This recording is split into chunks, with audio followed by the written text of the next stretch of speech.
like it hurts. Hurts? I could feel Savathun behind my eyes when she reached into my mind. What do you think these Hive feel when we reach into theirs? I also find the Scion's methods unsettling, but they can uncover Savathun's plans more efficiently than I ever could. Better to just put them out of their misery. Keitel believes these Hive might hold deeper secrets. Do not make the mistake of thinking these things deserve your sympathy. Even though they have the light. Maybe you are the wrong person to put on this assignment. They may be our enemies, but this feels like a new low for the Vanguard. For Zavala. Watch your mouth.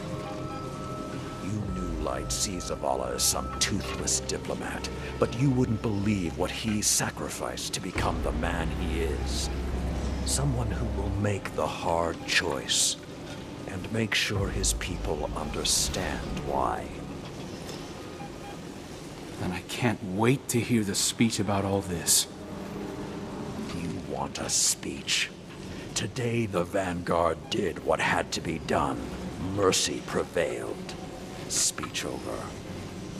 Say it a little louder. I don't think this guy could hear you.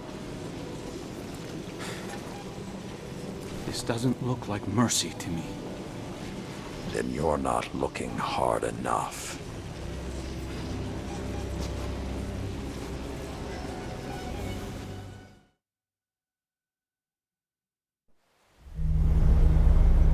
Long ago, even before there was a last city, I was deep on patrol in the old forest when a local villager sought me out. They asked me to catch a thief. I told them the Iron Lords were no mercenaries, but I saw their pride as well as their poverty. When they offered me a loaf of black bread instead of coin, I agreed. Just before sunrise, I caught my thief. A young girl, stealing what she could carry. Food when she could find it, coin when she couldn't, weapons to protect what she had taken. There was no fear in her eyes. She said the bandits in the forest ordered her to steal in exchange for protection. The penalty for theft in those times was death. Instead, I pulled the crest from around my neck and pressed it into her hands. I told her the wolves would protect her. In a settlement rich with stolen supplies, I found the bandits and cut them down. 38 lives to spare one. And for a time, I believed that was mercy. Many winters passed before I found myself back in that part of the old forest. This time, no one sought me out. So I sought them instead. Wind blew through rotted wood and rusted metal where the village once stood. And behind it, graves. Then piled stones, then bare mounds of earth, and then a pit. My blood was high.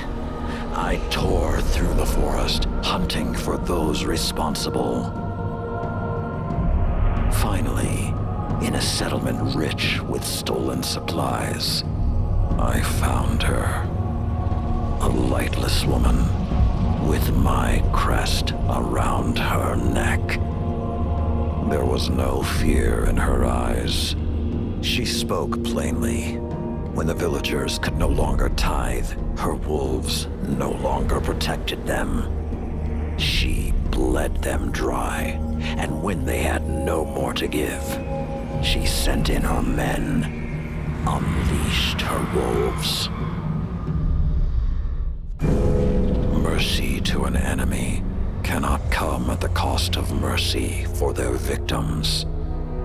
The right path isn't always easy to find, But once you do, the only question is whether you're strong enough to walk it.